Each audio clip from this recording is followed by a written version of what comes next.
안녕하세요. 이민경입니다. 저는 이름은 이민경이지만 제가 이민경 보좌관, 또 이민경 회장, 이민경 관장, 이민경 행정사, 이민경 교수 이렇게 이제 굉장히 여러 타이틀을 갖고 이제 다양한 경험을 쌓아온 사람입니다.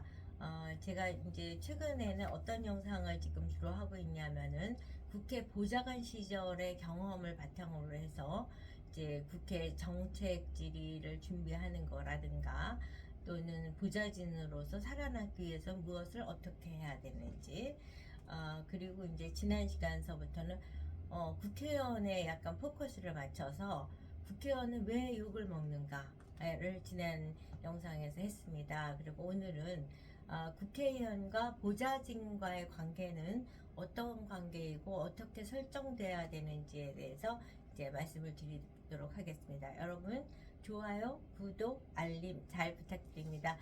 제가 이제 최대한 여러분들이 재미있고 또 살아가는데 유익한 영상을 열심히 촬영을 할 예정이니까요. 알림도 꼭 눌러주시기 바랍니다. 좋아요, 구독, 알림 잘 부탁드립니다.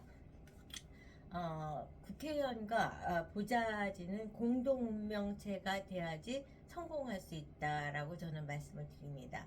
이제 그 국회의원 분들을 보면은 보좌진 이제 9명을 두는데 보좌관이 2명, 비서관이 2명, 뭐 비서가 이제 각 급수별로 있고 또 인턴이 있고 이런 식으로 합니다. 지역구 국회의원 경우에는 워낙 인력이 많이 필요하니까 출입증 2개 발급할 수 있는 것도 비서실 직원의 출입증으로 이제 전환하는 것까지 생각을 한다면 맥시멈 한 11명 정도의 이제 의정 활동을 서포트 할 수 있는 인력을 둡니다.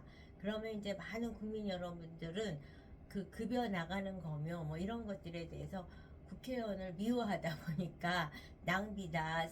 왜 그렇게 돈을 많이 주냐? 왜 그렇게 직원을 많이 뽑냐? 이런 얘기들을 많이 하는데 실제적으로 일을 제대로 하려면 그 인력도 절대적으로 부족합니다.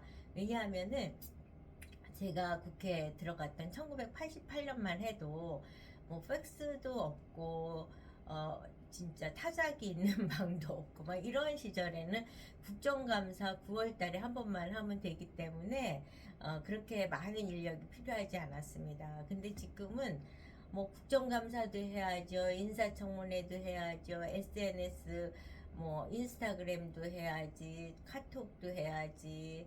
또 페이스북도 해야지. 옛날엔 또 트위터도 했죠. 뭐 이런 식으로 또 의정 보고도 해야지. 유튜브도 해야지. 그러니까 어마어마한 많은 일을 소화시키고 또 지역 관리까지 해야 되기 때문에 11명이라고 하더라도 이제 부족한 인력입니다. 그럼에도 불구하고 그 인력을 어떻게 활용하느냐에 따라서 의원님의 역량은 천차만별로 드러나게 되는 거죠. 그러면 이제 의원님들 중에서는 보좌진을 이제 동지로 생각하시는 분도 계시고, 그냥 일반 기업에서 고용한 직원 정도로 생각하시는 분도 계시고, 또 그냥 소모품 쓰다가 맘에 안 들면 교체하고, 왜냐? 보좌진 모집한다고 국회 사이트 채용 공고에 올리면은요, 진짜 수많은 사람이 지원을 하니까, 사람 귀한 거를 모른다 할 정도로 인재들이 많이 도전을 하기 때문에 마음에 안 들면 바로 이제 갈아치운다 뭐 이런 식의 이제 소모품 정도로 생각하시는 분도 계시고, 반면에 이제 보좌진에 대해서 애정도 갖고 신뢰도 갖고 또 적당히 기다려주는 그런 마음의 여유를 갖는 의원님도 계십니다. 그러면 이와 같은 태도에 따라서 굉장히 그 결과에 대한 아웃풋은 엄청나게 차이가 납니다. 이제 그 어떤 지시를 하고도 계속 됐어 안 됐어 빨리 내놔 막 이렇게 이제 서두르시는 분도 계시는 반면에 의원이 가야 될 목표나 지향점에 대한 그 공감대를 형성한 다음에 각자가 오토매틱으로 주인의식을 갖고 일을 할 수 있도록 그렇게 하시는 의원님들도 계십니다. 이 같은 뭐 태도나 리더십은 사실 뭐 국회 비서실에서만 보여지는 리더십이 아니라 일반 직장에서도 충분히 모시는 과장님, 부장님, 뭐 이런 분들이 어떤 태도냐에 따라서 그 그룹에서 나오는 아웃풋이 굉장히 달라질 수 있다는 건 일반이기는 합니다. 그렇지만 그럼에도 불구하고 국회에서는 그 리더십이 왜 더 중요하냐? 국회는 4년짜리 한시적인 조직입니다. 물론 의원님이 당선돼서 뭐 20년을 채워서 한 의원님을 모셨는데 공무원 연금을 받는 아주 축복받은 그 아는 보좌관님도 계십니다. 박희태 의장님이 이제 그런 식이고 그 방 식구들은 이제 그 한 의원님만 모셔도 공무원연금을 받은 거죠. 이제 그렇게 의원님이 장수를 하고 비서실 직원도 안 바뀌고 이거 역시 그 의원님이 오랫동안 국회 안에서 살아남을 수 있는 요인이 되기도 합니다. 그렇지만 대부분은 이제 4년이면 그만둬야 되는 그런 한시적인 조직이다 보니까 앞서서도 제가 말씀을 드렸듯이 보좌관급 비서가 있고 비서급 보좌관이 있고 뭐 이런 식으로 이제 방이 운영되면 이제 이건 한마디로 콩가루 집안이고 4년 후는 보장할 수 없는 의원실이 되는 거죠. 왜냐하면 의원님들이 4년 동안 실적을 남기고자 하는 욕심이 너무 많다 보니까 위계질서고 뭐가 없고 실적 위주의 조직 관리가 될 수 있는 거죠. 그래서 이제 이러한 리더십, 그러니까 예를 들어서 제대로 된 리더십을 발휘하시는 분이라면 그러니까 보좌관, 비서관, 비서 이렇게 직급별로 채용을 할 때 신중을 기해서 이제 잘 뽑아야 되는 거죠.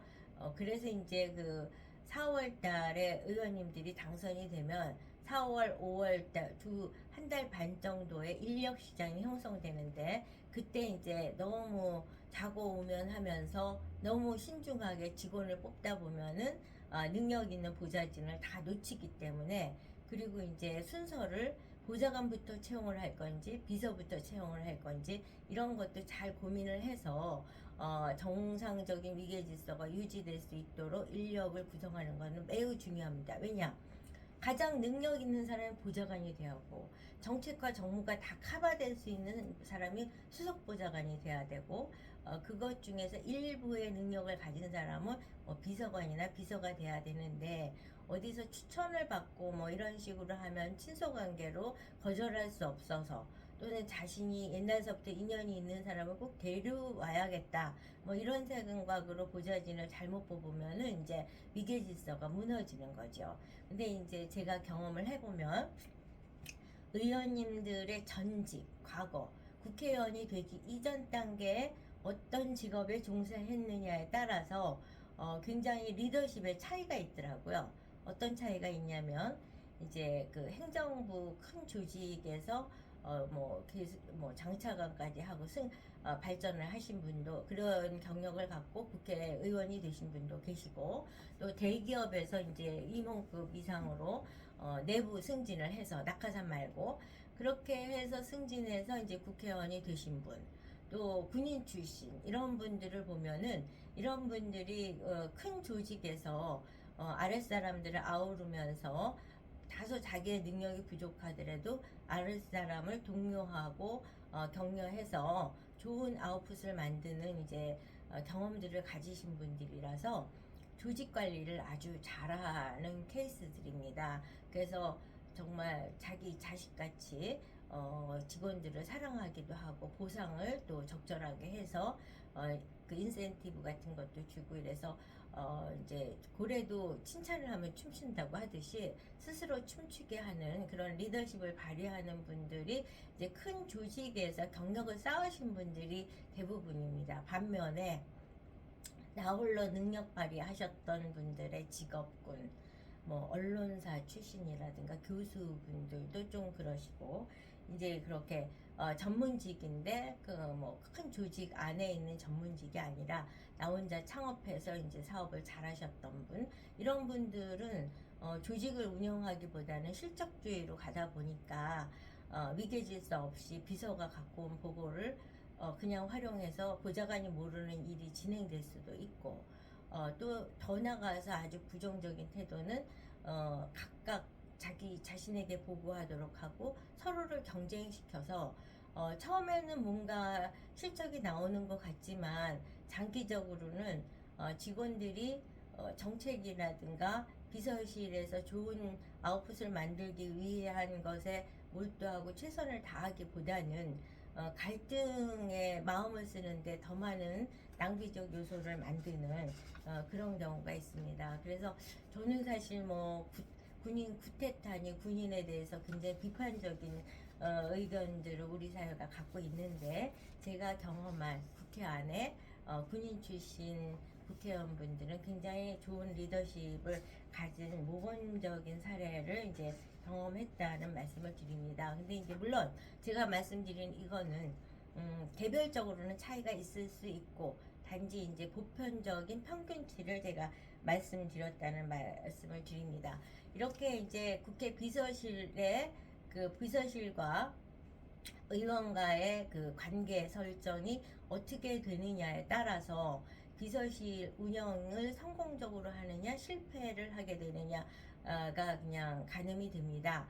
그래서 예를 들면은 굉장히 그 후보 당시에는 스타급 국회의원인데 당선된 다음에는 어디에 있는지 존재감도 없이 뭔가 기사 한 줄 안 나고 4년을 조용히 지내시다가 떠나시는 분이 계시고, 어떤 분의 경우는 저분은 뭐 그렇게 능력이 대단한 분은 아니고 존재감도 그렇게 크지 않았던 분인데 국회의원이 되신 다음에 각종 특종을 날리면서 스타 국회의원이 되시는 경우들이 있습니다. 이럴 경우에는 대부분은 이제 그 직원들과의 호흡을 잘 맞춰서 직원들이 스스로 알아서 춤추게끔 만드는 능력을 갖는 그런 거에 이제 최선을 하신 분이라고 볼 수 있는 거죠. 그래서 제가 이제